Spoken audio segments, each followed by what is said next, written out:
going here, which I just did. All right. And here we go.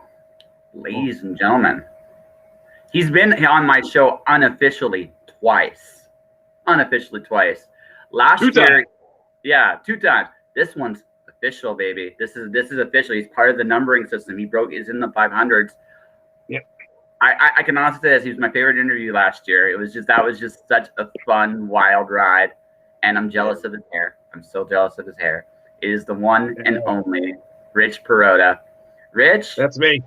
Yeah, that's right. With the awesome hair and everything. Dude, you're yeah, I got killing the it, hair, man. I got the beard going. I just need this to come out a little bit more, so then I can just, if I want to, I can just go over and like.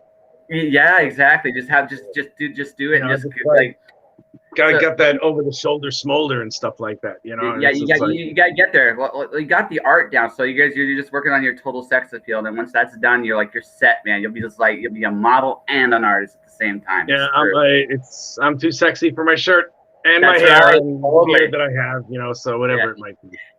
How you doing? How are you doing? Congratulations on reaching your 500th podcast. That's insane.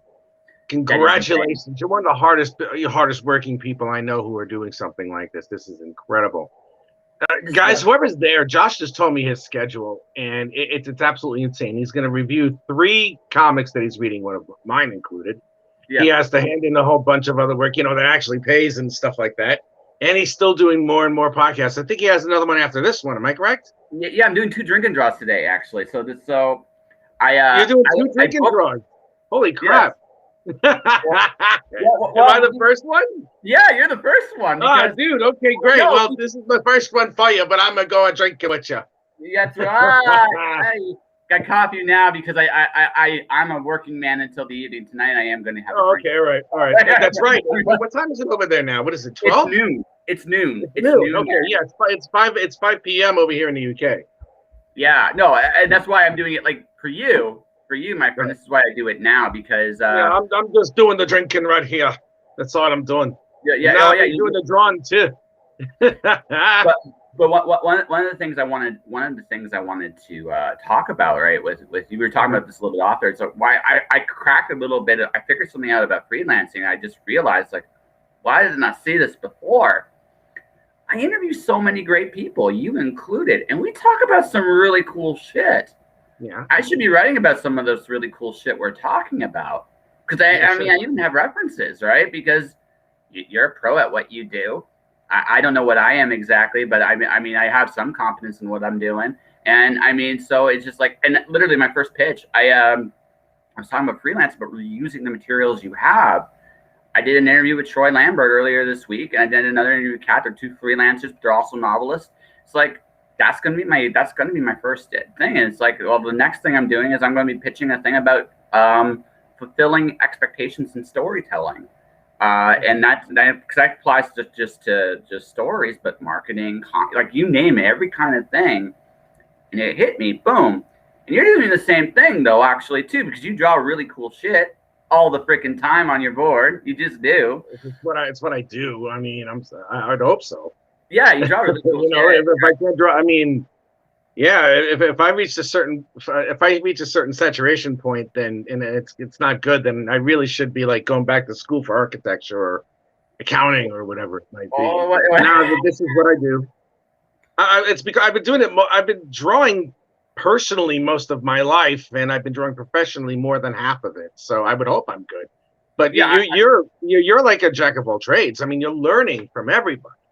Yeah, well, you can take all those experiences and just do wonders with it. To be honest with you.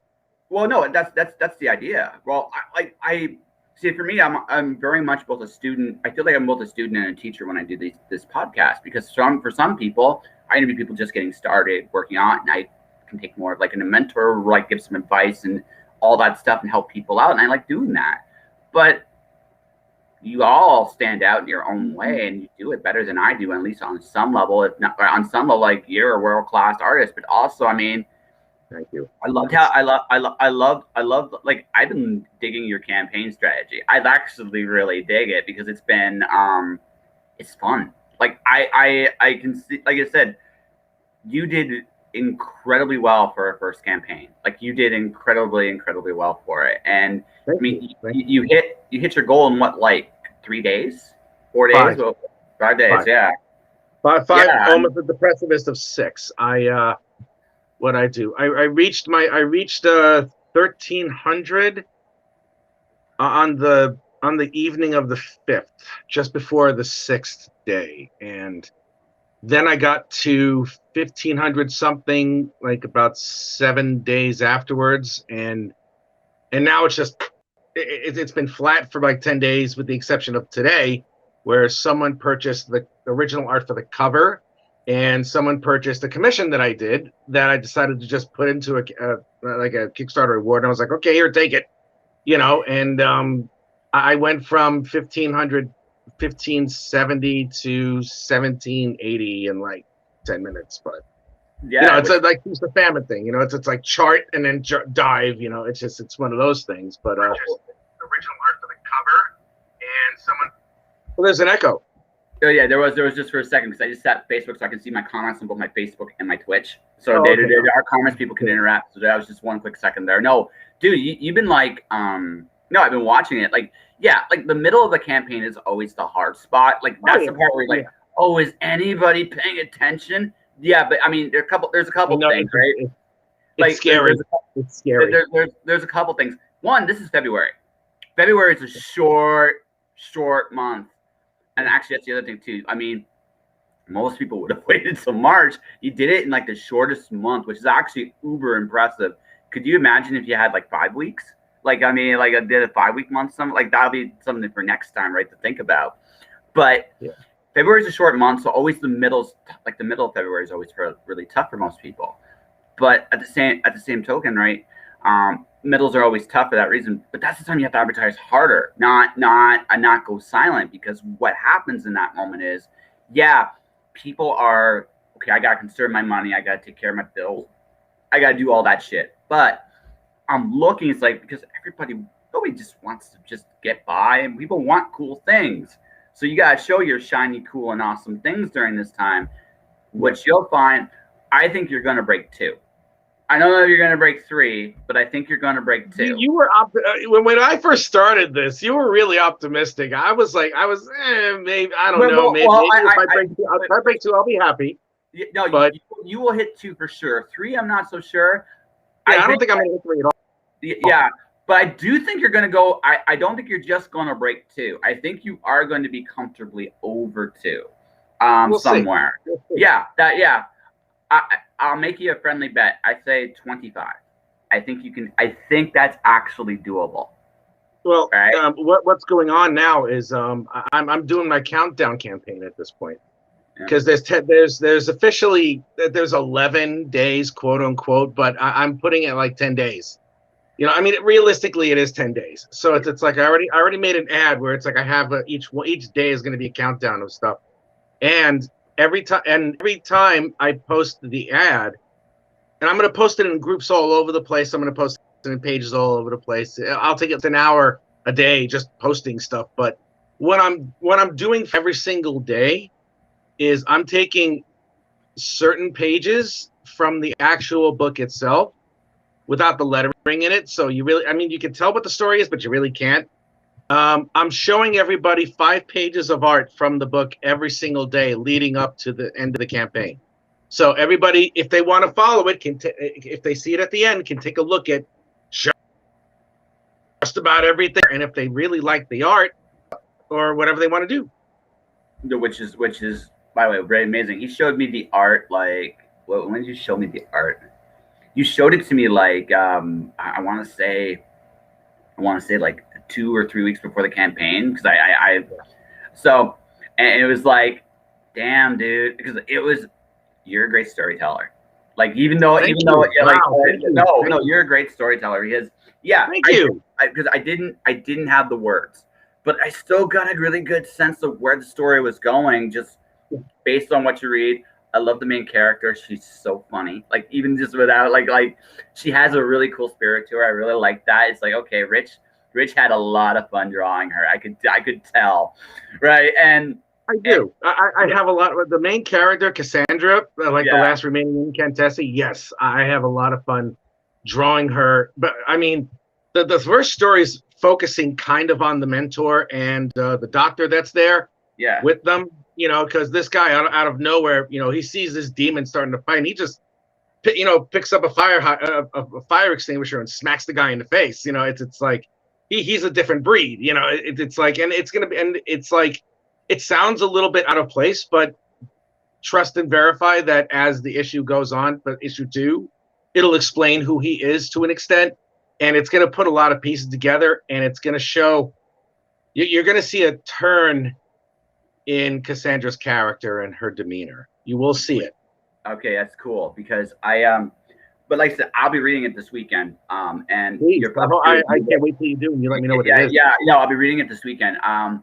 So I've been digging like the independent comic stuff I've been seeing for the last few months, because I've been impressed too. I hate to say it, but mainstream comics is, I think, in trouble. You guys are putting out a lot. Like, there's a lot of good books in Kickstarter. Like, holy crap, my wallet cannot take it. I mean, my wallet is like 1, 2. I can't go any farther right now. But I mean, we'll see, right? I mean, but you, my friend, you definitely like. How is writing for you? Like, because you draw and you tell a really good story, but how is writing for you on this? Well, writing, it's more like, it's the same way that I kind of draw. It's like taking chaos and putting it into order, and then refining it once it's done. Because the way that I'm writing, you see, everything's falling on me. There's no other person. There's just me doing everything. And I have to make everything as efficient as possible. And one of the ways that Marvel still does, I think, is the writers, they take plots of the stories and they hand them to the editors, and the editors give them to the pencilers. And after the penciler finishes, while the penciler is working on the pages, the writer takes the plot and he puts in the rest of the script. And then when everything is done, they hand the script in, and then the letterer takes it over and then just places the Marvel in method. So it's like what I've done is I've written down the plot for issue 2. I've written down a synopsis for issue 3 and issue 4. But during it's great though, because it's like, even when you're working on it and you have an idea of where everything is, you know, you realize that the story can branch out into a couple of other particular areas. And I think I've already figured out what the next 4-issue cycle is going to be when this one finishes, and it's going to be insane. Nice. Because it's gonna involve a little bit of time travel. It's gonna involve a little bit of a clash, and it's gonna involve a little bit of let's say a little bit of soul searching in a lot of ways for the main character. You know, it's like, you'll see. As a matter of fact, what I'll do is I've already typed everything in and everything. I'll send you a PDF of what I'm leaning towards. Okay. And you know, and take your time with it, whatever you want to do. I want to see what you think. Okay, sure. Oh wow, I'm flattered. Yeah, I'm really, really, really, really flattered. But it sounds like you're stretching your wings, like in ways you haven't before, in the best possible ways. So I'm going to ask a big question now, and then we're going to get to drawing whatever the heck we're going to get to drawing today, right? Cool. But the question I have is, from a creative standpoint, we'll talk about the Kickstarter stuff later, but from a creative standpoint, what have you learned doing this book? How to be more efficient. Yeah. How to be more efficient, and how to, for lack of a better term, how to cut corners. Yeah. How to make sure that, how to understand that it doesn't matter how you get there as long as you get there. And a lot of the creative process can be just cut and paste from a couple of things you might have done before, or it could be something that you remembered a little while ago and you decide to put it into the script, or a panel that you remembered drawing a while ago and you base another panel off of that. I mean, not like directly copy it, but remember how things like fall into it, and you try and shorten the process as much as you possibly can, especially if you're doing it all yourself. You know, so it's like, I learned how to be more efficient. Yeah, no, that makes sense. I'm just touch up on that, like, because you know what you want, you know what you draw very well, like what you really enjoy drawing very well, and you know what works for you too. That's the other thing too. Like the stuff we create doesn't matter who we are. It's not that different from the person actually creating it, no matter what the concept is. I joked last night with a guest about killer platypuses, right? Just because you were talking about like scary dragons, and I was like, I killer platypus, because see the reaction you have. That was exactly what I did, right? But that's me. I like challenging expectations, and I like defying them. It's a big part of who I am. It works, right? You've been drawing what you've been drawing for years. Hey, how you doing? Hey, who's this? Lordium JB, nice to see you. I don't know who that is. I don't know. It's from my Twitch channel. It's from my Twitch channel. Oh, nice hello. Yeah. Hi, how are you? Yeah. So what I'm going to be doing is and like I said, I know for me right now in terms of the drawing, which is not my comfort zone yet, but I like to think I'm getting better. I mean, I'm trying harder stuff. Like Mortal Kombat's hard. Because it's hard. It's hard. Holy crap, is Mortal Kombat hard? But it's been fun to learn. Yeah, it's a lot of the designs of the characters are rather intricate. You know, it's very brave of you to like throw caution into the wind and just do everything as much as you possibly can. I mean that's really, really good. I'm proud of you. I'm very proud of you that you're doing that. I'm Mike Jimmy on Facebook. At least Rich should. Yeah, I know who it is. Hello, Mike. What's up? I know who it is. He's a friend of mine on Facebook. It's okay. It's all good. Yeah, it's all good. I know who it is. Nice to meet you, Mike. So, what you draw? So I'm going to be trying to draw. I'm going to be looking up Shiva from Mortal Kombat. I'm going to be trying this for the first time ever. So this is the first time. I got these yesterday, and it's like I'm afraid I'm going to mess this up. But you know what? On the same token, whatever, you have fun. This is all about having fun, right? So. Oh yeah, absolutely. Yeah, absolutely. Yeah, I maybe one day I'll graduate to like I admire your choice of quills. Like that, because you actually go old school with quills. That's actually really badass. So look what I got in the mail yesterday. Ooh, I got these from Japan. These are the crow quill. Like they use this on manga, comic strips, and comic books and everything. These are the T99 Maru nibs. These are effing mint. Oh my God. These are the greatest quills that I've ever quilled in the universe of quill. It's just nuts.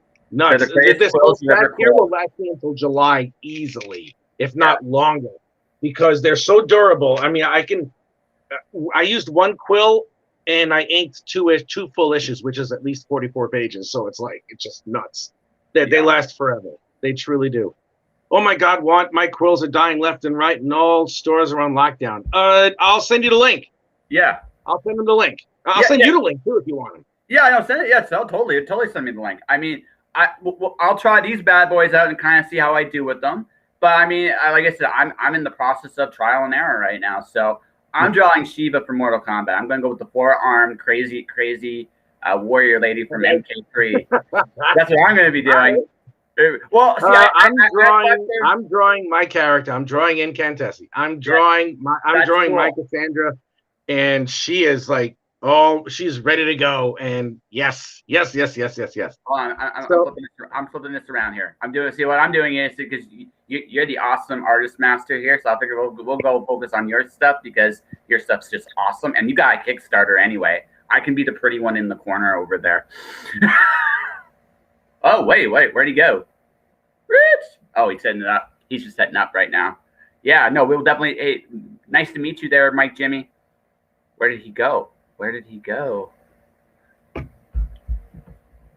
Oh, I'm making sure he's coming back. Setting up. I'm just making sure. Yeah. Woohoo! Yeah. Don't worry, he'll be back momentarily. Yeah, it does sometimes. Yes, I know. Yep. No problem. Yeah, he's coming back. he's coming back. So real quick there, while we're on the subject there, Mr. Mike Jimmy. So what do you draw? Just if you don't mind my asking.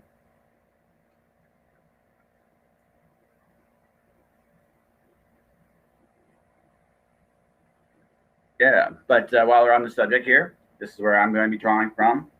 So my weapons of choice are, where did my weapon of choice disappear to? My all-important mechanical pencil of choice. And I'm going to be inking. And I am getting Shiva from Mortal Kombat. Hey, thanks for the follow there, Lordy MJB. Nice to meet you. Nice to see you. I appreciate it. That's cool. And here we go. I'm having a little bit of issue turning the camera around. Okay. Hold on a second on this thing, and it's a real pain in the butt. Okay. So it's just so like, if we can't do that, we'll go back to this. He'll be back in just a second. Life on Korra and Infinite Guardian, but with my team, I'm broadening our horizons, turning publish under people too, under my company name. No, that's very cool there, Jimmy. That's really, really, really very cool. So, you know, maybe when at some point down the road, would you like to come on my show? I don't know, but I don't know if you want to draw. I mean, we can just do a straight interview too. I'm good at that. I have a big mouth. They even gave me an award for it. So, I mean, you know, you're more than welcome to. Oh, nice. You there? There we are. All right, yeah. Can you make the camera on for me a little bit bigger so I can see where I'm drawing? I totally can. Give me a second there, bud. There we go. Yeah.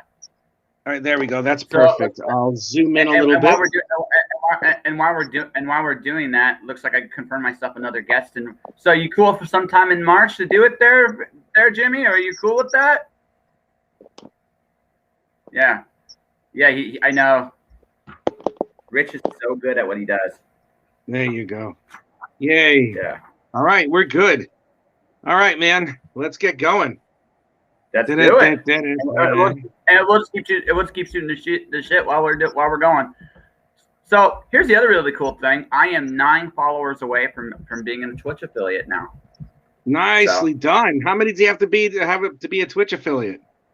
50. I'm at 41 followers, which is not bad considering I've been doing it for a little under 3 months. Oh, okay. That's cool. Excellent. Yeah. Well, it's like this whole experience is still like the whole like broadcasting the way I do is still brand new to me. So I just been approaching it like a streamer. That's all I've been doing. So you're doing it the right way, evidently. Yeah. All right, here we are. Wow, I can't draw. I'm gonna look for a classic Shiva one because honest to God, I don't think I could do the modern one looks like scary awesome, but I'm not there yet. But yeah, Mortal Kombat is surprisingly hard. But yeah, well, it definitely is. I mean, there's a lot of there's a lot of intricacies within their design itself, and it's like. You know, I mean, for me, I mean, it's just like what you have to do is it's almost mathematical in how you have to, just situate it and how you have to like just put it together. You know, I mean, you have to like judge mathematically by measuring, you know, where the bumps in where there's any type of flaring in like either a chest plate or a shoulder plate.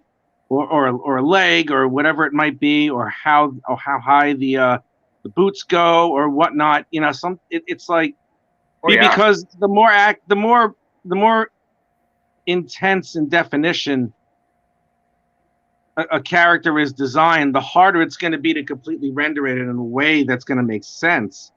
And sometimes it doesn't work. I mean, I can't tell you how many times I've had to like redraw something over and over again because I couldn't get the leg armor correct. It was a real pain. I'll be honest with you. I know. I think the biggest surprise to me with doing drawing is how much like unconscious geometry there is to it. Oh, there's plenty of it. Oh, there's plenty. Yeah, it's amazing how much math's involved in it. It's like anyone that thinks this stuff's easy, It's not. It's not. I Oh, hate people. I really hate people who do that, who think that it's easy, and just blithely ask to like it's as a matter of fact, I was having this conversation last with the other person I was having a podcast with, and we were talking about how some people, they get into it simply for the sake of it, just because they feel like doing it. They think that they can because a bunch of their friends on social media told them that they were really good, and in fact they really suck. And I had a friend. The one thing you cannot do with me, because I worked at Marvel, you see, first off, I don't consider myself famous at all, like at all. That's one thing. It's like I don't do this for the fame. No one should ever do anything like this for the fame, because if you do, then it's like you're not really true to the form of it, or it's just not the way it should be. And there's a friend. I had a friend who I had a lady friend of mine who had a boyfriend who wanted to do the whole comic book thing, but was only able to do like fanboy poster art, and terrible at that because he was drawing like he was drawing Deadpool if he was 10 feet tall, like literally 10 feet tall. And it was horrendous, and it's like, so anyway, she wanted to bang this guy. Like she really wanted to bang him. Okay. And she told him evidently about my time at Marvel Comics, and he's like, "Oh wow, do you think he can get me into Marvel Comics, but without the trouble of actually doing all the stuff that he did?"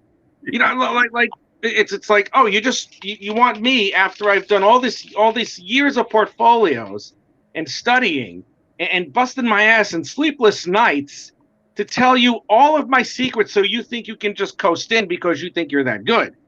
That's one thing.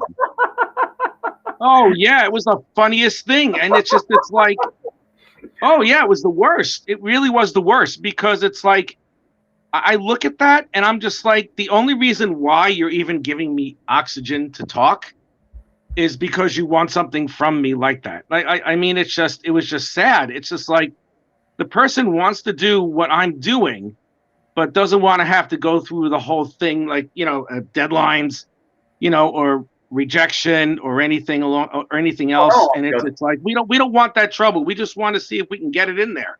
And it's like, no, you can't. It's one of the hardest things in the world to do. Get in with everything that you have. And it's just like, you have to like really, really, truly, study to get to where the hell you are, man. It's not easy at all. Study and practice. Lots and lots. Yeah, I can't tell you how many hundreds of thousands of hours I've practiced, dude. Honestly, it's like, and I'm still nowhere near where I want to be, but I'm a lot closer than I thought I'd ever be. But damn, man, it's like, the arrogance of some people and the severe lack of patience. That it's like it's expected that some of these things are handed to them. And like, no. It's not even remotely like that. I don't know what the hell you're thinking. So it's like I'm looking at this person and I'm like, okay, so I'll just tell you all the secrets that I've tried to garner and learn the hard way over the past, 20 years. So you can get in there at age 35 that you never did anything art-wise for your entire life, but now you feel like you want to do it because someone on social media and your family told you could draw Deadpool really well. Oh, it was sad. And it's like, I'm questioning her about it. And I'm like, I told you never to do this. I told you never to name drop me or say that, oh, I know a friend who does this. No. Don't ever do that. And it's just, if you do it for your own personal gain, I can't talk to you anymore. I can't, because then that means that's the only reason why you're my friend. I walked away from a friend of 20 years because of that. Oh yeah, I mean, I walked away from a friend. I'm sorry. Go ahead. No, I just want I'll let you finish here. But I mean, well, here's the thing. You could, even if you told him everything, who cares? Not like you get it.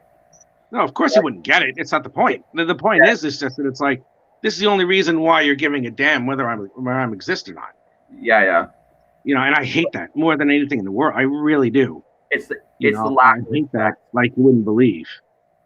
And I mean, I had another friend do the same thing. It's like he owns a sign shop, and this guy who was organizing a convention down in North Carolina He's like, I want a couple of signs for a comic book convention. He's like, oh, I have a friend, Rich, who knows a lot of people over at Marvel.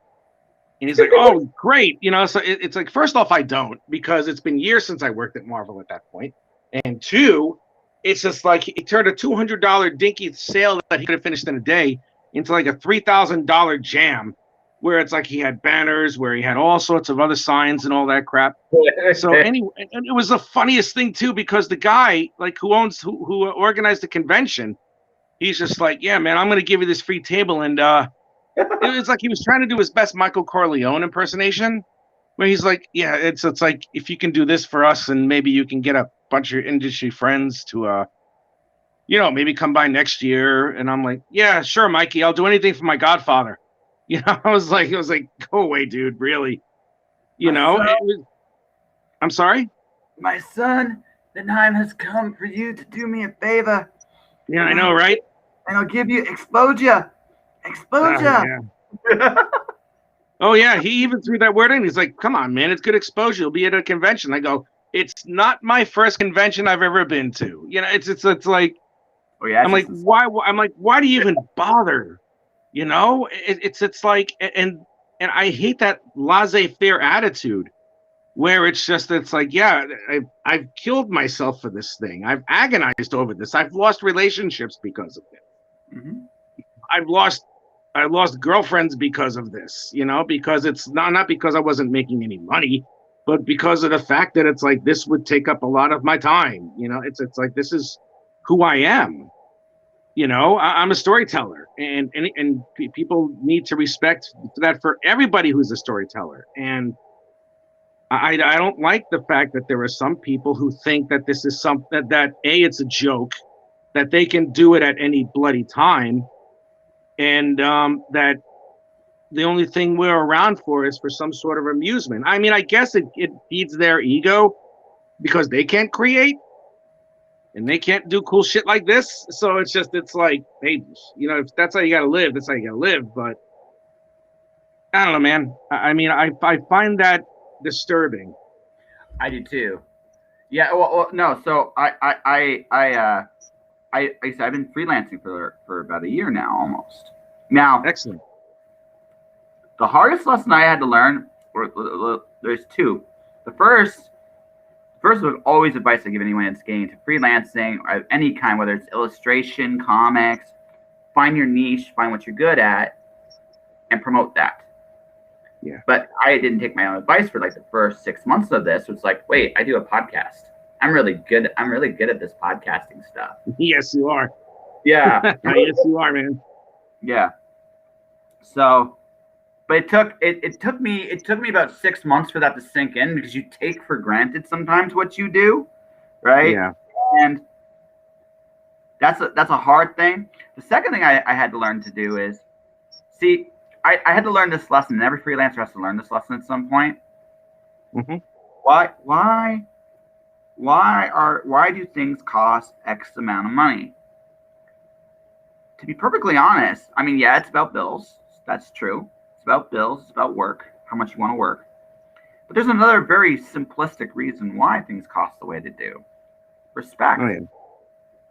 You don't when it's free, when you can get it anytime you want it, you don't respect it. That's true. It's human nature. It's very true. When you charge, when it costs you money, it forces you to respect it. Yeah. And once you understand that,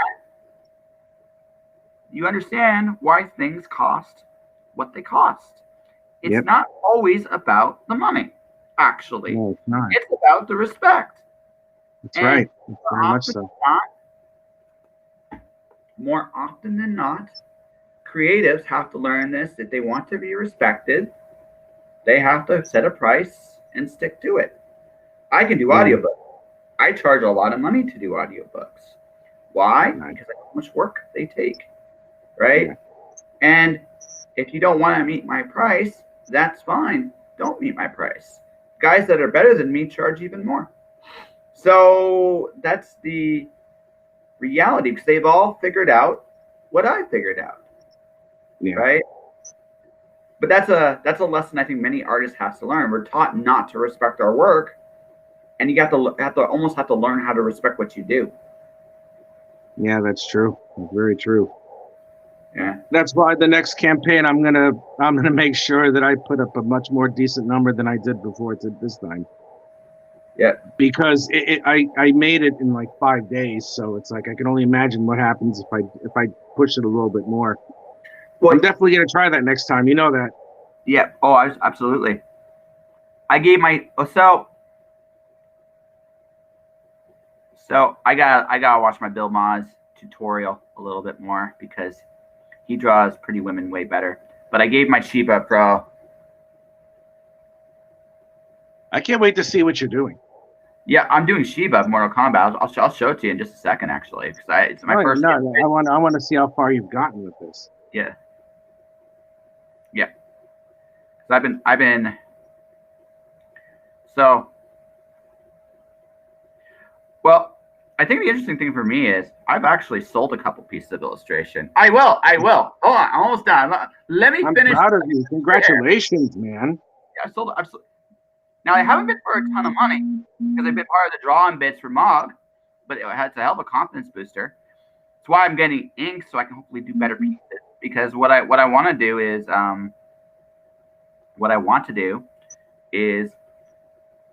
want to do my own comics. But the thing is, I know that I have to at the very least be able to tell stories with it. Now, I'm looking at what you're doing, and I'm like, holy shit, is that awesome? Right? That's just amazing what Rich is doing. Right. Thank you. Oh my God. This is Cassandra. This is the last remaining Incantesi. That's right. It's amazing. Oh man, I'm gonna show everybody the art as I go along. You know, anyway, go ahead. I'm sorry. Go ahead. I want to hear more about what you want to do with storytelling. Plug your thing. Plug your thing right now. Just plug your thing. All right. What I'm doing right now is I'm drawing the main character here. This is Cassandra. She is the last remaining Incantesi. Now, the Incantesi are a sect of sorcerers that were around in the 17th and 18th century Italy. Now, because of all the witch trials and the witch hunting and all that stuff, there were some of the Incantesi that were turning a blind eye, and they were turning the other cheek, but a lot of them wound up getting killed. So what happened was that some of them decided to strike back. And sooner or later, more of the Incantesi decided to join what they now call the Wrath. And they became a completely malevolent, bloodthirsty section of the Incantesi, and they were very rapidly outnumbering the actual amount of Incantesi that were left. Now, when you have far more Wrath than you do Incantesi, they're all going to jump up. They're all going to do something at one point or another. So they decided that humanity wasn't worth allowing to live. So anyone who wasn't anything like the Wrath, they were going to kill, which means pretty much most of the population of Europe. And the few remaining Incantesi that saw it and knew what they were going to do, they managed to trap all the members of the Wrath into a pocket dimension / prison, which would keep them there for all eternity. But the only thing is, though, it's like the energy surrounding the prison, the extra dimensional prison, is finite, which means that there has to be a descendant of the Incantesi, or someone who will be a member of the new member of the Incantesi, in order to make sure that that prison is continuously fortified and reinforced, so the Wrath don't get out. Because if they get out, then that's it. Yeah, that's what's going to happen. But what can also happen is that the person who's supposed to keep the Wrath at bay also has the ability to release them at will. And I don't think that's a choice that Cassandra is going to make. But there's also a third choice that no one knows as of yet, that I'm not revealing as of yet. Yeah, of course. And no, I'm not. I'm not going to reveal that at all. Yeah. Not yet. I'm sorry? No, of course not. Because basically it's the twist. It's part of the twist of what she can do and who she is. I just love how she looks, man. I love her. Like, you put so much expression into her. It's amazing to me. Like, when I see what you're doing here. So. Thank you. And thank you very much, man. Eventually, Cassandra who finds out in the worst possible way her lineage, like really, really bad. And as to why she is the last remaining Incantesi instead of someone else, it's at this point where she has to. It's in the tagline too. It's either where she has to see everything for what it is and either embrace her destiny or be consumed by it. And that's exactly what's going to happen. We're going to find out the ultimate choice that Cassandra makes. And as I was telling you before, there'll be another story based on her choice. So yeah, it's gonna be a lot of fun. I mean, I'm happy that I have the majority of the plot for the story for this first arc of 4 issues. But if it does well, which I hope it does, I mean, I'm thinking the second Kickstarter will be a gauge on how well it's going to do. But when conventions go up and all that other lovely jazz starts up again and everybody starts going to comic shops, I will make sure that people know who and what this character is. Yes. So, oh yeah, absolutely. So once I do all of that, I would hope that I'm going to get a much better reception as far as that's concerned. But, and there's a big but, if it works out to where I do really well with the 4th issue, then I'm most likely going to proceed with the next story arc. And I already have that in my head. Which is awesome. All right, I'll show you mine now. Just give you a quick Let me see. Turn the camera around. This is my first attempt at Shiva. First attempt. There you go, man. Nice job. Nice job. Cool. Yay. Yes. Good first job, man. Yeah. I gave her an afro. I gave her like an afro thing there. I'm gonna go back to what it was here. That's all right. But I mean, no, it's like I said, I've been drawing for like 3 months. Lordium, to answer your question, here's my comic idea. I'm going to tell you. Oh, thank you. My comic idea is called Zippy the Dragon. It's about a dragon that makes fun of his creator for drawing him poorly. And it's secretly my how to draw comic. But it's also about basically about the dragon coming to life and me facing my worst fears as an artist, but being good and bad.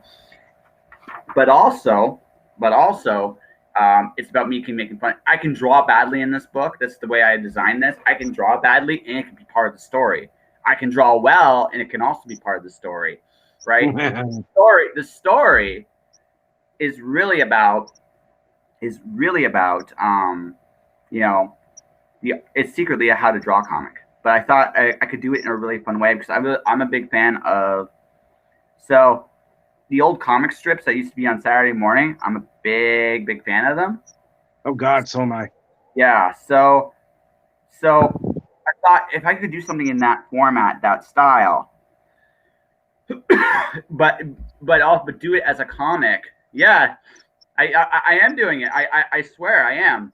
Yeah, it's gonna be the first issue is gonna be like a 16-page issue about the voice of Zippy becoming stick figure Zippy, becoming actual Zippy the Dragon. First issue. He's gonna chew my ass out for being a coward at it, and actually it's fair. Going out of your comfort zone is the scariest thing in the world. It really is. And that's what I had to learn how to do. Doing this. Oh, yeah. So, and like I said, my whole thing is, I'm actually absolutely no. It's all about this is me going out of my comfort zone completely. But I mean, I write stories too. Like I'm a published novelist. I do other things as well. And one of the things is like I've always been comfortable writing, but getting comfortable drawing is a very different thing. And so that's basically what I've been working on with this whole concept is getting better, even if I'm only just confident, which is, by the way, totally not a bad place to be at. Like I said, I've only been doing this for a few months, right? So you're very good for someone who's done it for a couple of months. Good job. Yeah. So, and I don't get to practice this as much as I want to. Her neck is thick. Shiva's, her neck is ridiculously thick. I don't know what she had for breakfast. Holy cow! I mean, that's a thick woman. But But no, I'm just like I said. So this is about facing. It's about facing, those things that make you uncomfortable. But also because I think that's where we grow. We don't grow when we're in a perfectly comfortable situation. We grow when we're in perfectly uncomfortable situations. That's And right. right, a friend of mine said, "There's your comfort zone, and then there's where the magic happens." And it's true. When you're most uncomfortable is when the magic happens. Sometimes you wish at the time it wasn't quite so uncomfortable, but voila, there's the magic. You know, that's that's how it works. That's exactly how it works, my friend. Yeah, It really is, and I'm glad you have that attitude.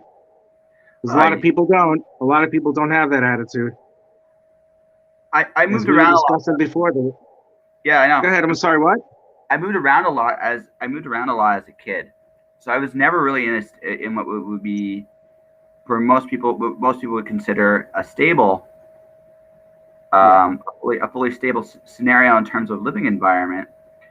Mm-hmm. And I realized, I realized at a very young age that everything has a finite amount of time. It just does. Like, doesn't matter what you think, how you think it, right? Yeah. It's like there's just a finite amount of time to do things and be with people and treat others. As I've gotten older, I've applied this more and more. What I've noticed is when I do that, I appreciate stuff more. Like honestly, like the thing that has blown me away about going on this journey this whole time, I've had like world class talents like yourself come on my show. Thank you, man. Yeah, well, you're right.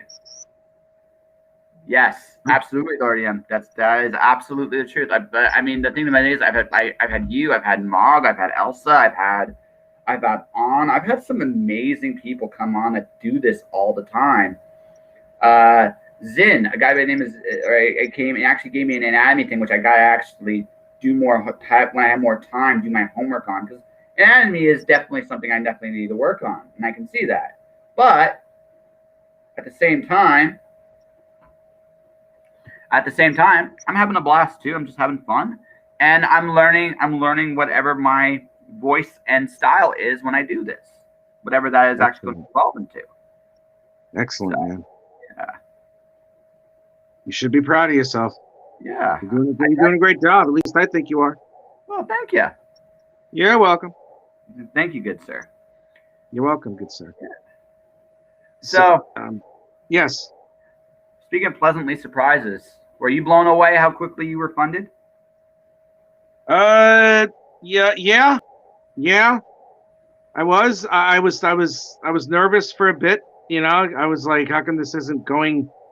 Oh my God, this is gonna fail. This is gonna suck. Oh my goodness gracious me! And then it's like, and then after like the 5th day, close to the 6th, it was like, okay, you got it. And I'm like, oh no, I can't believe it.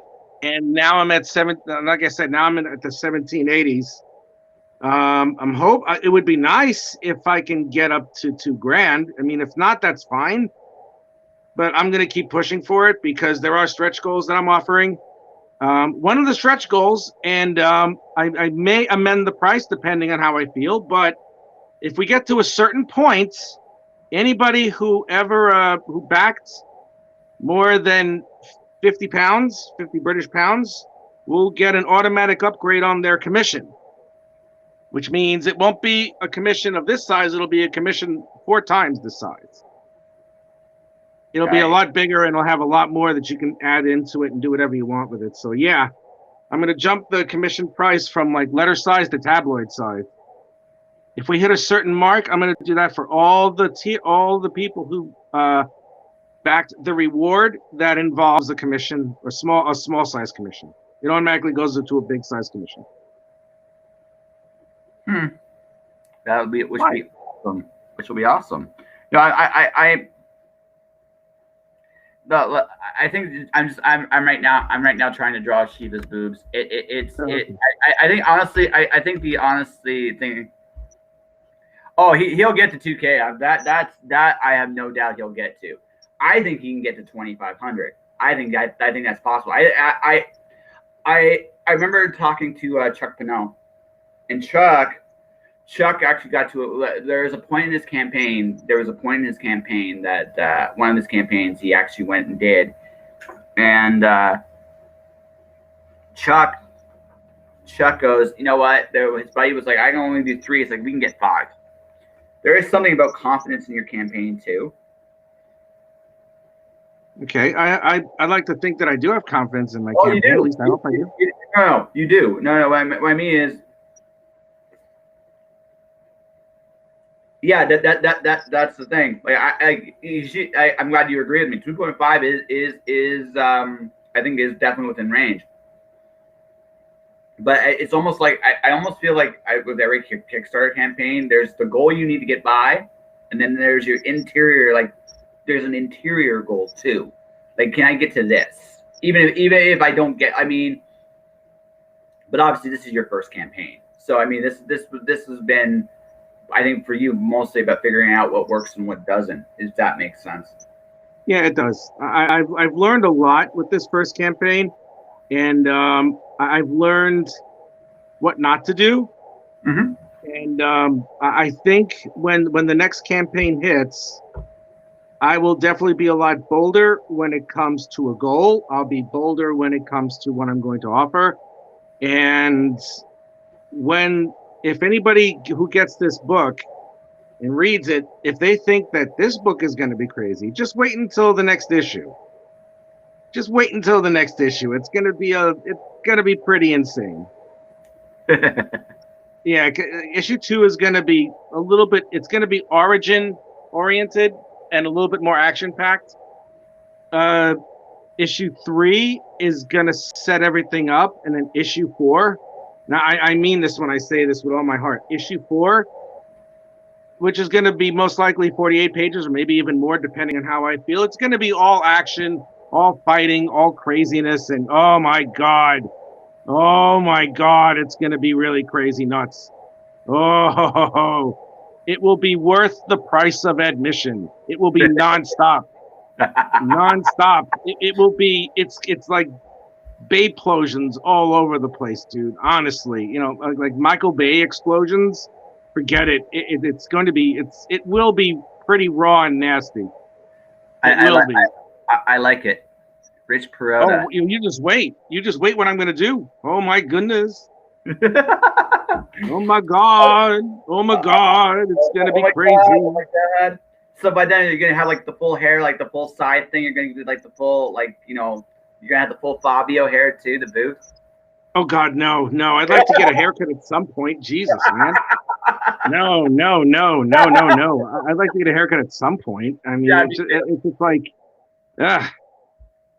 it's a real bitch to manage, and it's real hard to clean, and it's like, conditioning this shit. It's like, what am I gonna do with it now? Yeah, no, I know it. I know what you mean. No, I know what you mean. It's like my hair. I had long hair when I was a kid, and I have long hair as an adult. You're like, I really like short hair. I really like short hair. I made a little promise to myself. I'm going to keep the hair like this until the pandemic's officially over. That's what I was thinking I was going to do. I was just going to let it grow until everything is finally over and done with. And then once I do that, I'll most likely keep it. Cause I kind of like it. I kind of like it all in my face and all that shit. It is kind of sexy. It is. So, it is. Your girlfriend? Yeah, I'm pretty hot actually. I'm pretty gorgeous. You are a sexy beast. There is no doubt about it. Wow, that's what I want to hear a guy say to me. There you go. Totally. Yeah, there you go. Not that there's anything wrong with that for anybody else who chooses to go with that persuasion, but nah, not me. No, not me. I definitely prefer the company of the opposite sex. So do I. Yep. Yeah, I love the women's. Yes. I love the women. The women's love me. That's right. Oh yeah. That's right. So, I'm gonna keep my mouth shut. Yeah, you might. It's like, yes, the women's love me, and all of a sudden you'll just see comments from everywhere. It's like, we don't let. That's like, no. I don't care if they don't love me. I'm like, all right, I don't really care. There's other women who will love me. Yeah, exactly. Good. You got good confidence. That's healthy. That's very healthy. How we doing on the audience, man? How we doing? The audience has gone up and down. Has gone up and down from 1 to 3, and obviously people will watch it and listen to it and do it again over and over. What I find with my stuff is people tend to watch it after, so it grows. I've been trying to work on it live, like getting more of a live audience. It's been interesting. It has hit. It did right before Christmas. It hit, and I took Christmas off, and I've never been able to quite get to where that number's been. That was when I was getting 12, 13 people coming on to listen to the show, and it hasn't quite hit since. Like again, it's been at 2, it's been at 3.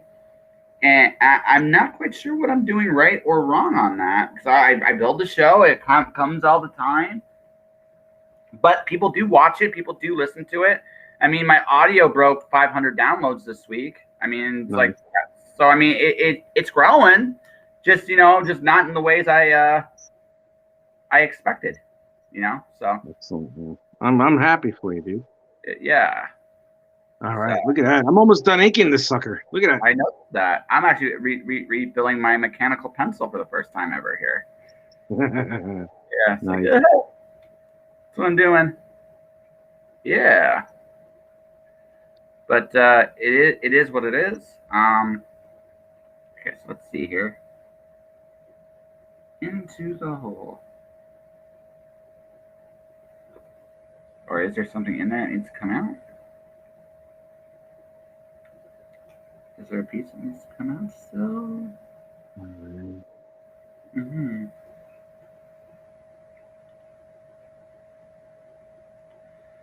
One sec here. Just doing something real quick here. Boom, boom, boom, boom, boom. But beyond that, your piece looks pretty sweet, my friend. Like you've been. So how long has she been in your head, the Incantesi? Like how long has it, for people that are listening here, watching?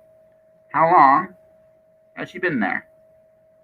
She was here. She showed up. She showed up when I was doing a go live one day, and this lovely human being, there's this friend of mine. Her name is, you know who it is? It's Sophia. Yeah. Sophia Brocani. She's an actress from Italy.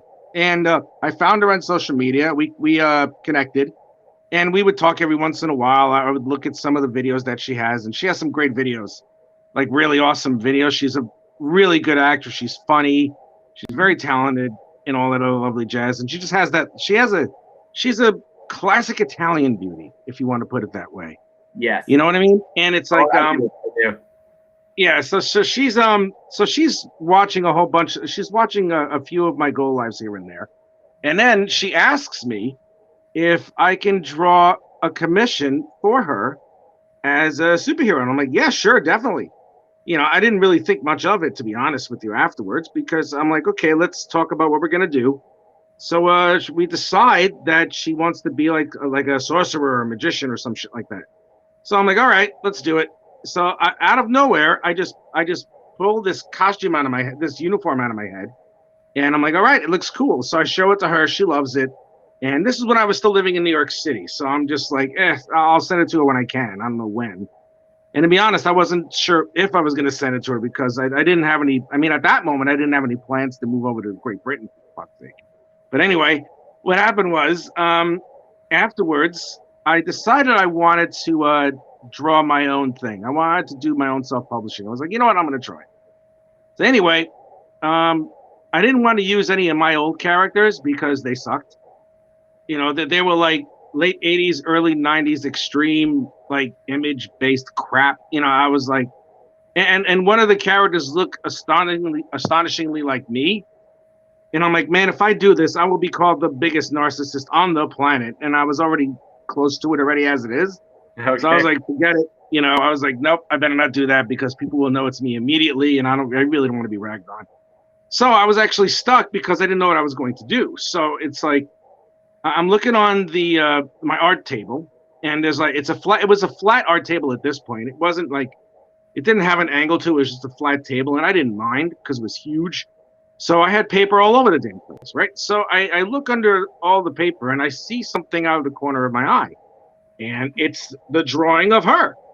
It's the drawing of her. And then all of a sudden, out of nowhere, dude, shit you not, all of a sudden I thought of what was going to turn into the entire story of who she is. And I'm like, oh my God, I'm going to write this. I'm going to do it. So the first thing that I did, and I've said this already ad nauseum, is I asked Sophia if I can use her likeness. Because the way that the character looked made the character. Mm-hmm. You know, the face that she had, it made the character. So I was like, okay, great. I'm going to do it this way. And she was over the moon with it. She was like, absolutely. And I'm like, okay, awesome. So that's when I started writing the story. And I started Principal Arts about 2-3 months after I moved here, sometime in May. And that was right around the time I was under cancer treatment. So it's like, it was a little bit slow going there. But yeah, that was that was an event. But I managed to do the whole thing in about 5 months. I did all the principal art, and then I did the coloring, and then I did the lettering. I finished it within 5 or 6 months. And going back to what you were asking me before, it's like, have I ever learned anything? I go, yeah, it's like how to streamline things. And though I did it, the first issue I kind of did the hard way. Mm-hmm. Like I re-lettered the entire issue because there was something wrong with the formatting that I thought was going to be a certain way, and it wasn't. So I was like, damn it. So I bit the bullet and I re-lettered the entire issue 1, which was fun because I did it in Illustrator instead of Photoshop. And you're supposed to do lettering in Illustrator anyway, really. Yeah. Because you can do so much more with the word balloons. So I was like, okay, I'll make sure I do it that way from now on.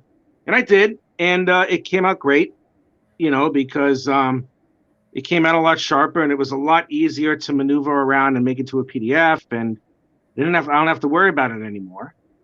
And, you know, I remembered how to color a lot of stuff because I used to color my own prints that I had. And I found a way to just, you know, do it very efficiently. And I have to admit, a lot of times what I used to do, what I do when I color is I just lower the saturation of the color. And that's why my book has a certain look, because the colors don't overwhelm the art, the black and white art, which is what I was going for. And I'm so happy that it doesn't, because I've seen so many, I mean, as great as a lot of colorists are, you know, sometimes the coloring can overwhelm the pencils. Yep. And if it does that, you know, you're losing what the artist was going to put there. So for me, it's like, nah, I'm going to lower the saturation on it. And if you've seen the colors already on it, and it looks really good. Oh, I love it. It looks really good. And it's like, and the thing is that it's like, I mean, I guess, I mean, looking at the book and looking how quickly it got there, it got to where it is now. I have to admit, there's a part of me that's surprised that I haven't gotten to 3,000 as of yet, because it's like, you know, it's, I'm not going to disparage anybody else's book, but it's right up there with everybody else's book. Oh, yeah. Absolutely. I'm sorry? Absolutely. Oh, yeah, it is. It's right up there with everybody's book when it comes to talent, when it comes to like the way that it's laid out, when the story is unfolding. And, you know, I mean, I graduated with a degree in English creative writing and dramatic literature. So, and that's one of the places where I learned how to tell a good story, because I had my English teacher. He used to write for Hollywood, so it's like he kind of knows what he's doing. And he gave me a couple of pointers, but according to him, he didn't really need that many. He didn't really have to spend that much time with me, you know, because it's like, I mean, just like you said before, I do know how to tell a story. That's what I trained myself to do, tell a story. Yep. More than do fantastic like pinups and crap like that. I learned how to tell a story first. That's the most important part. Yep. If you can't tell a good story, don't even bother, because any idiot can draw like a Jim Lee pose and do all the scritchy stuff and all like take 2 weeks to make a character, 2 weeks to draw a character half body at that it's like it's not that person's character at all. It doesn't really take that much ingenuity to draw something for 2 weeks. That's not what I want to be as an artist, what I wanted to be as a storyteller. And that's why I studied all the disciplines that I could. It's like, that's just how it is. And I'm hoping that with this issue, I'll be pleased if I break 2,000. I'll be happy if I break 2,000. I'll be more than happy if I break 2,500. But I expect to hit 2,000 by. I'm thinking I'll hit 2,000 sometime early next week. At least I hope I will, because I'm just going to keep pushing it. And now we're down into the waning days of the campaign. And there's 10 days left. I've already put the feelers out. I've already promoted the thing where it's like, 10 days left. Hurry up. Take advantage of these offers. So yep. I'm going to bust my butt on this there, Josh. I mean, I have to. It's something that I love. Yeah. And it's something I want to do. And I totally understand that. Like doing what I like. This to me has been a labor. To me has been a labor of love. And it is a labor of love. Yeah. So it is a labor of love. And I cannot, I mean, if it wasn't for Sophia asking me for this commission, I wouldn't have this. And I probably wouldn't be talking to you, because there wasn't anything else that I wanted to do, really, to be honest with you, because I didn't have any faith in the characters that I made, and I didn't like them, because it was like a lot of times whenever artists draw anything, sometimes it tends to be a reflection of themselves. Oh, absolutely. Yeah, and that's the one thing I wanted to avoid more than anything, is that, and not to say that anybody's not doing their job or know what they're doing, but I wanted to make sure that it wasn't going to be a reflection of me. At least at the very least in personality, in looks, or anything, and I definitely didn't want to do anything that would have been formulaic for a guy like me. It's like, guns, death, Jesus, and well, not Jesus, but it's like, I'm going to draw a comic with boobs hanging out and stuff like that. And it's like, no, I want to make sure that whatever I do it right. And it's just like, this was perfect. This was perfect for me. And it's like, yep. I'm going to keep doing this no matter what, and I'll keep building a following. I don't care how long it takes me, because this is a really, really well crafted, well illustrated, well colored. Even the lettering's decent. Everything about this book is really good, and I hope that it really does the way that I think it should go. The way that I feel it should go, because I can honestly say that if I saw this on a comic book stand, I would pick it up, because it just has a tight story. It has, it has good art. It has, it's put together well. And I wish I was able to show you a copy of the comic book, a copy of the graphic novel, because when I print this thing, I'm not going to skimp on the materials either. I mean, it's just going to be the best material. It's going to be really, really good printing material, and it's really solid all around. I mean, whatever you pay for it, you're going to get your money's worth and more.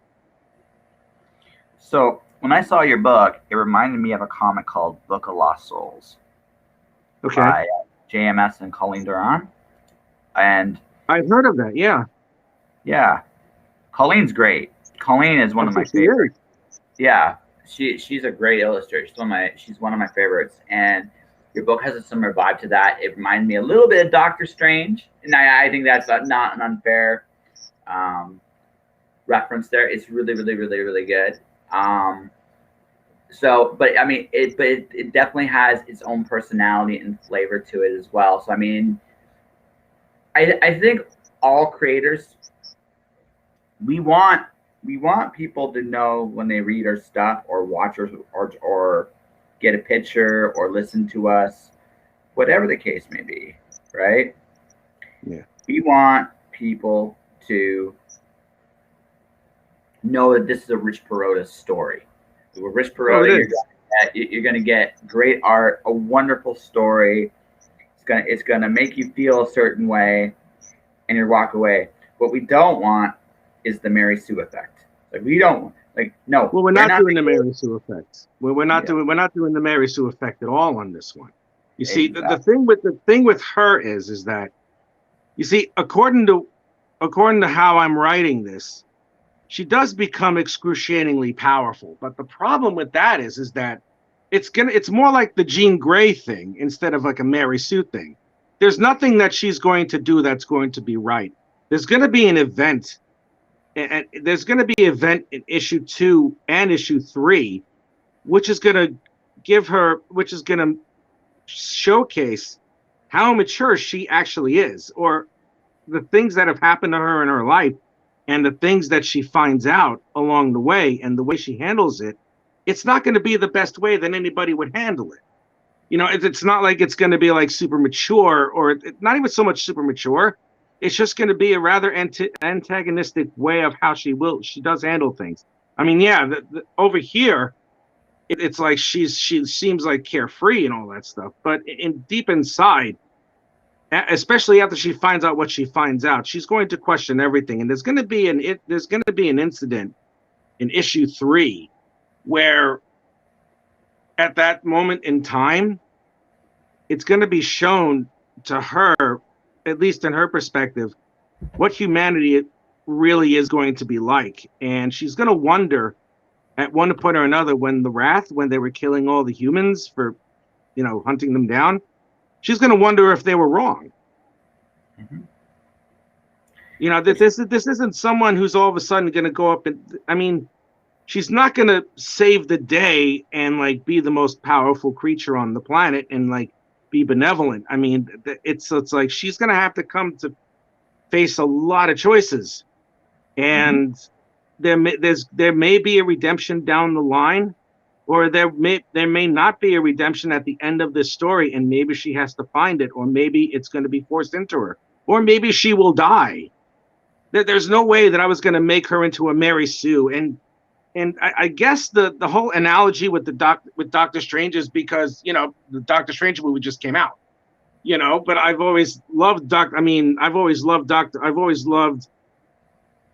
a superhero of sorcery anyway to begin with, or any type of like magical whatever it might be, or any type of sorcerer-based abilities. I've always loved that. And when I designed this character, I will say that like the thought of Doctor Strange popped into my head. I was a little worried about that, but there's nothing about this character that you will ever be able to look at and say that's Doctor Strange. It's not, because Doctor Strange looked for something when he first got to where he is. When he first went to Comitage, and the movie follows the comic really well. Doctor Strange, the only reason why that he wanted to learn magic in any way was to heal his hands, so he can be like a doctor again, like to be a god. But you see, with Doctor Strange, he wanted to be a god, and that was his way of being a god. He was so short-sighted that he didn't realize that once he decided to like venture into the world of the mystic arts, he had absolutely no perception. This is how plastic he was before he became, Doctor Strange, instead of Dr. Stephen Strange, world-renowned surgeon. But he was a dick. He was a real asshole. He was a very arrogant human being. He was good. He was one of the best surgeons on the planet, but he was also a person that was not very likable. And the only reason why he became Doctor Strange was so that he'd be able to fix his hands, so he could practice medicine again. And, to hell with everything else. When he was exposed and learned that he had a deeper purpose, he stepped up on it. We don't know if she's going to step up to it. As a matter of fact, she probably won't, because there's a reason why. There's a reason as to why she is the Incantesi, the one to take everything over, instead of her aunt, who's her guardian. There's a reason why. Her aunt Amelia, who's her guardian in the story, was supposed to be the Incantesi, but she can't be anymore. She can't. There's something happened that will be revealed later in the story, in which that, she will not be able to take care of what she has to take care of. So, because she doesn't have that power anymore. But it turns out that Cassandra does. Now, Cassandra, if everything worked out the way it was supposed to, Amelia would take care of the business and that would be it. Cassandra would never really know her abilities, not that much. Or maybe she would be taught a little bit here and there, but that would be it. Yep. But now it's thrust upon her. And even though she's having fun and enjoying it now, the way that she finds out that this is not supposed to be the way it was supposed to be, she's not going to enjoy it. She's most likely going to take it into a direction that most of us would not. And in the tagline it says, either she'll embrace her destiny or be consumed by it. We don't know.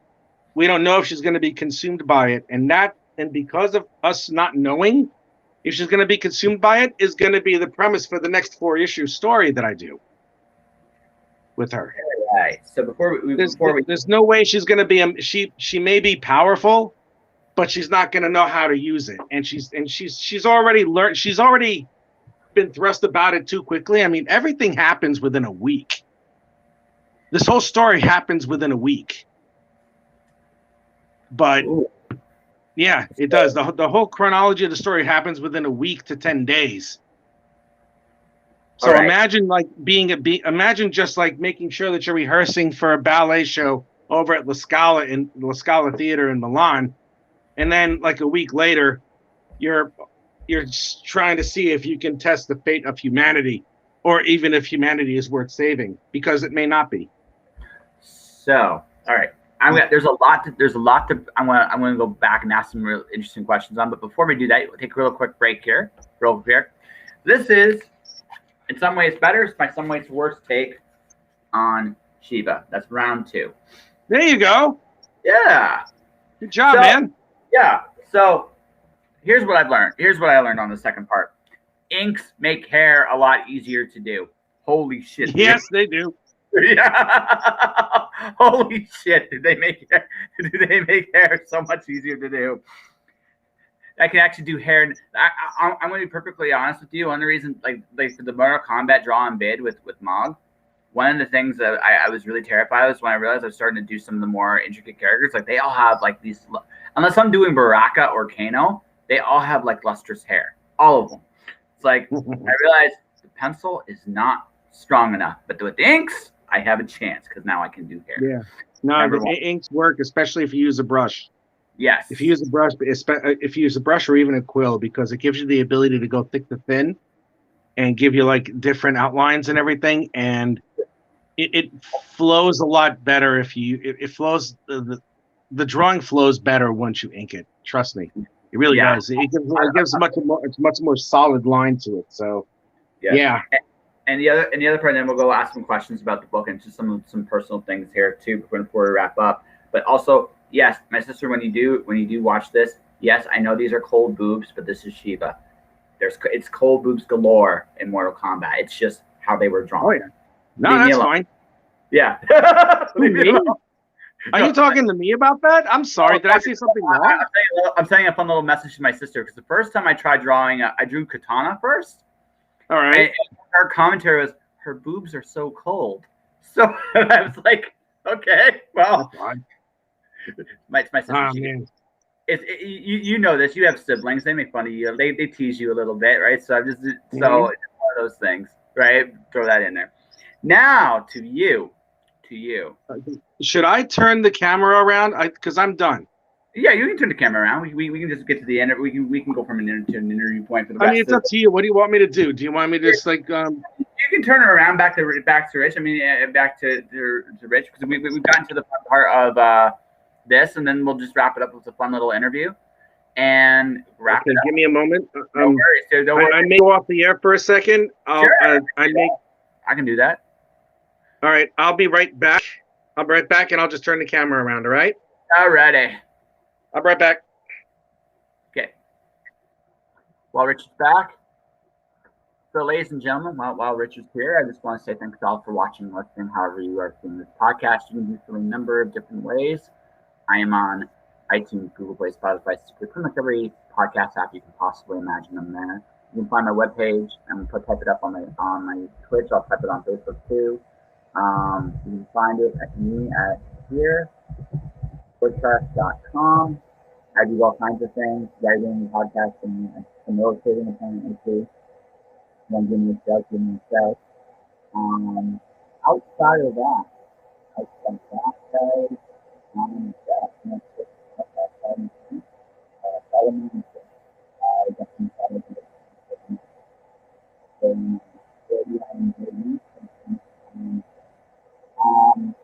I spent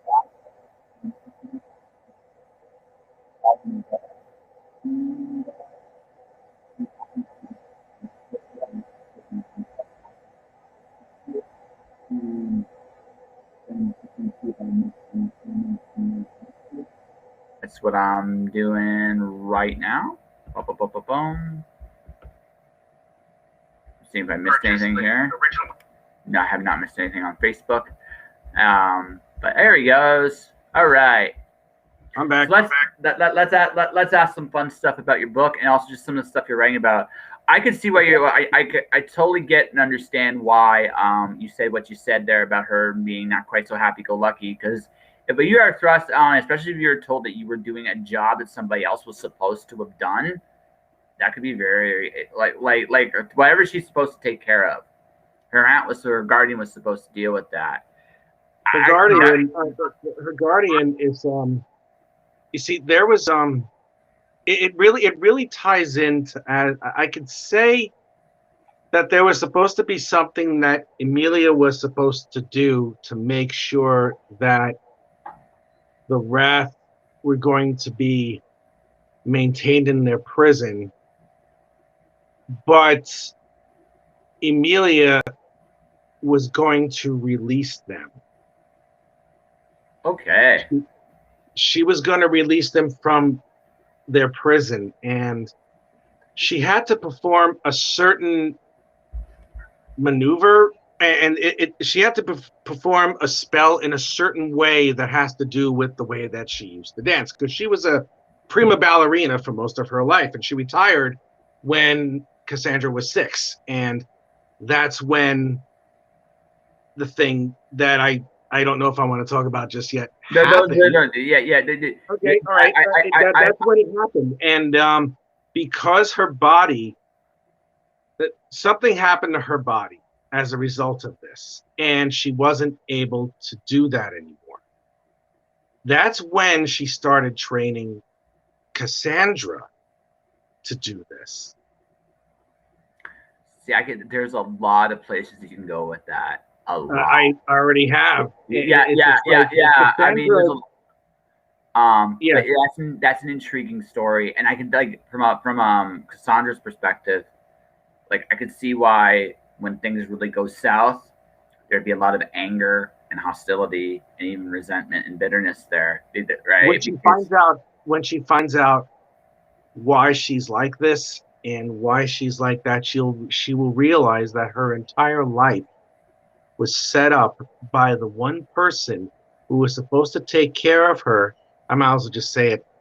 After her parents died when she was 6, so she was set up her entire life to do this one thing, to release the Wrath from their prison. And because of her relative inexperience, or perceived relative inexperience, she would have been killed. Because the only way now that the Wrath can escape is if they choose a human vessel. And the only person who's supposedly strong enough to contain the vessel of all those Wrath, all those hundreds of souls of Wrath sorcerers, would be Cassandra. But again, there's going to be something different at the end when it comes to the girls that she meets. When it comes to Emilia, it's up there. It's going to be one hell of a revelation, and we're going to get into how Cassandra reacts to everything. You can go a number of different ways. So I'm going to go a big topic. And because you're talking about embracing destiny or be consumed by it. See, I have a concept person. Let's see if you agree or disagree with me. I think there's a difference between destiny and fate. This is one of the few things I read in an interview with Scott Snyder that I really, really dug. Because he had the whole concept. Like one definition for fate is doom. especially if you look at the old Greek tragedy concept, right? And the destiny usually, if you look at the whole concept of what destiny actually is, right? It's usually in a positive, like overall, it's a positive thing, right? So, Okay. I mean, are you dealing with like one of the things you're dealing with? It sounds like is the whole concept of free will versus destiny or fate. Is that something that you're touching with a little bit here, or is this more familiar, a familial story? Well, I think what I'm trying to do, is change it up a little bit into which it's not exactly your standard happy ending or any type of conclusion that anybody who might be enlightened may choose to do. Admittedly, I'm very, very light on a lot of Greek mythology when it comes to reading Okay, any. fair enough. That's actually rather obvious because it's like I'm more. I will admit I've read a lot of stories of more contemporary contemporary writers when it comes to stuff like that, and it's I can't. I mean, I'm trying to on my end dive in, push a little bit more into how the human condition is either nurtured or how it's born a certain way and it just winds up going that way. I'm trying to find the medium between that, and that's what Cassandra has to go through. I'm sorry. Okay. No. I like it's like like an aha. Okay. Yeah, I because it's like I'm trying to see how far something like that can go, and the choices that she makes, she will be very, very happy at some point, but she'll also have great remorse. But she'll have remorse at the loss of some of her humanity and rejoice when some of it comes back. Maybe if it does, I don't. No, I think I'm really gonna dig this. You sound like a man that has very much looked at his own nature as much as the world at large, and you've asked some pertinent. I can just tell us you've asked some pertinent questions about yourself, and I can kind of see that. Yeah, and no, it's cool. I can't wait to read it, buddy. Like I can't. I really can't wait to read it. It sounds very intriguing, and you put a lot of thought into it. There's that. I'm sorry. Thank you. Thank you. I can't wait until you read it too, because it's not so much that there's a little bit of me in that story, because how she becomes who she is different from how I became who I am. But what I do is that there's experiences that I've had that, even though they're different in scope or similar a little bit in experience here and there, and it's just I've gathered, from a lot of people, when a lot of my friends, or things that I've read about some stories of survival, stories of sadness, stories of coping. It's like you get into the heads of these people. It's like, what makes you make that decision at the end of everything? What makes your decision to rob this bank or to hit your spouse? I mean, what brings you to that point? And it's like, is it something that's been festering inside you all your life? Is it something that you've kind of known but weren't ever able to accept? I mean, was it something that is just innate? And that's what the whole thing with Cassandra is going to be towards this. It's like she will have all these choices to deal with while being predetermined to be able to contain this incredible amount of mystic power and channel it in ways that her Aunt Emilia can only hope to do, because as a dancer, even though Cassandra hates dancing, she is a far more natural dancer than Emilia was. She just never sought all the fame and all that other fortune that Emilia did when she was a prima ballerina, when she was a younger child. She was a ballerina when she was 13, 14. Cassandra started at this point right now. She's in her early 20s. So she's just basically doing a show because of the sake of it. I mean, she'll enjoy it, but she's doing it only just for her amusement, not for any type of fame or whatever it might be. So she's a little bit reluctant. I mean, she doesn't seek the fame; she does it for the enjoyment of it. But now the thing that she enjoys, she considerably enjoys, now can cause either great happiness and joy or create great sorrow and anger. And she will use that based on her emotions because she is still relatively young. And again, when you find out all the things that she finds out, she'll lash out, and without even on a subconscious level, she'll use that ability, and it's only going to cause more havoc as time goes by. So. It's like one week you're in a wheelchair, you're a quadriplegic, and then the next day you're doing 100 push-ups in 10 seconds. Like that. That's how fast you have to learn, and that's how fast you have to recover from everything. That's going to be her.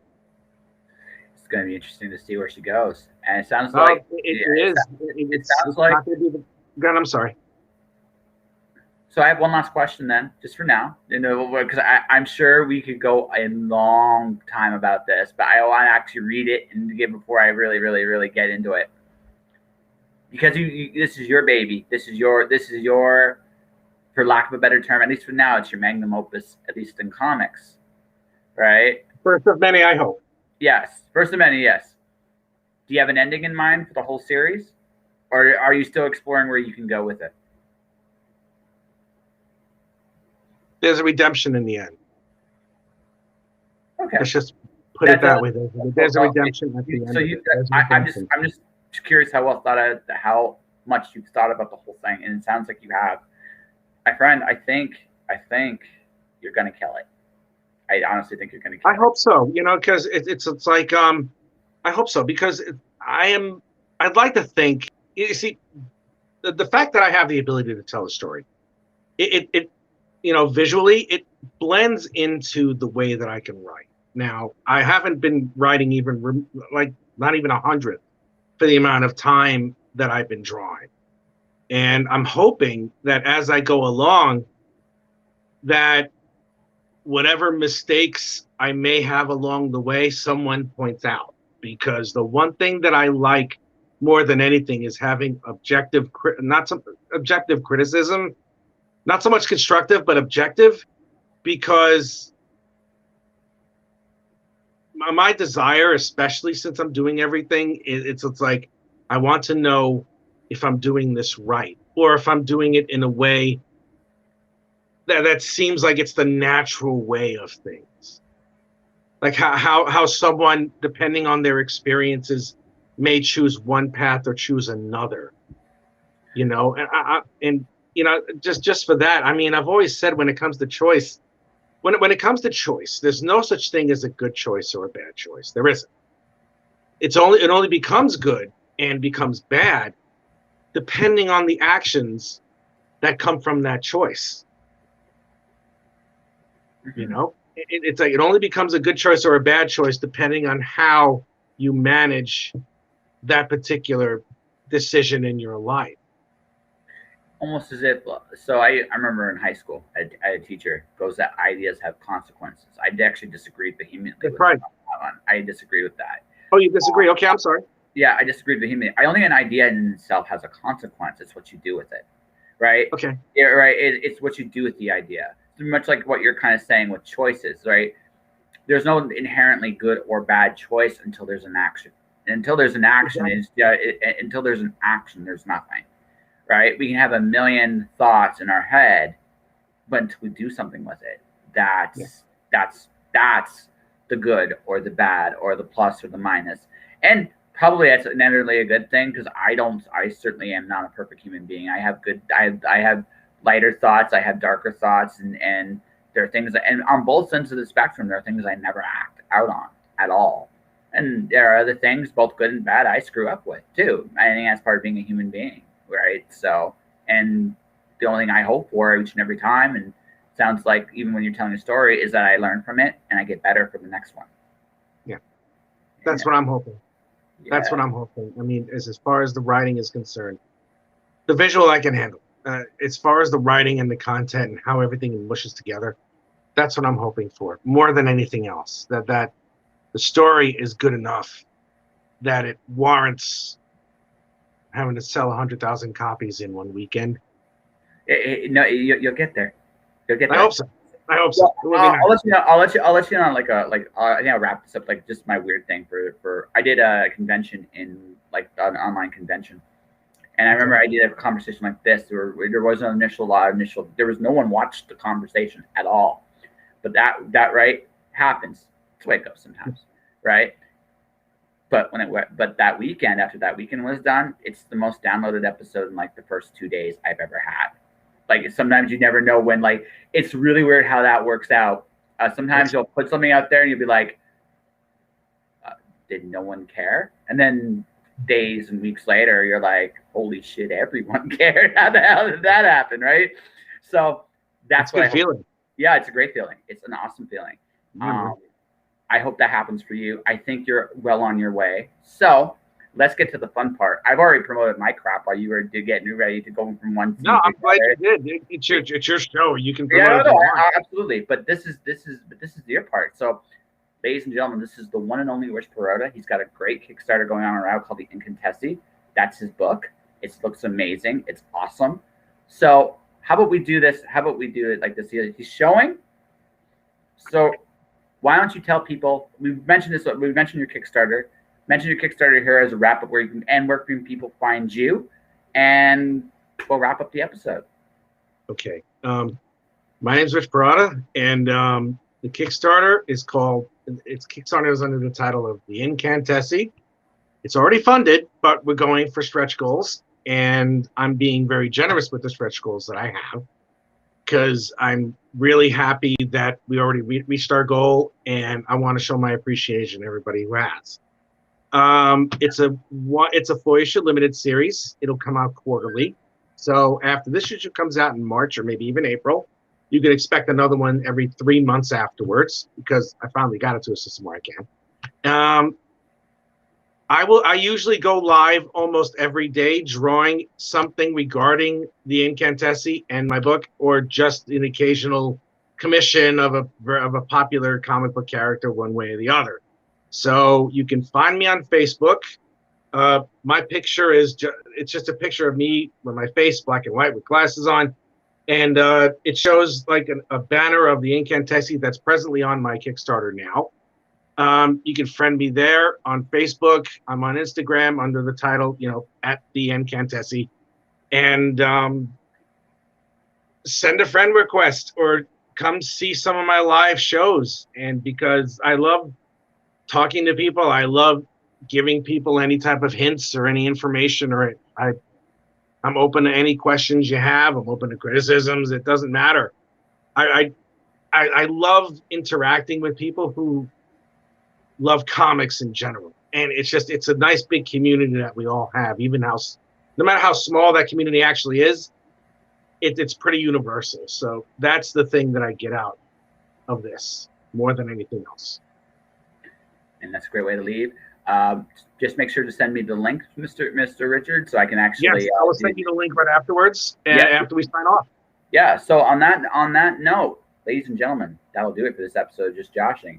If you want to support the podcast, just follow me on Twitch. My YouTube channel is Joshua Pantolaresco. Stay inspired. Keep shining in the dark. I'll see you guys later on today with Con Library. Rich, thanks very much for being here. Thank you very much. I will talk to you again soon, man. Take care. Bye. All right.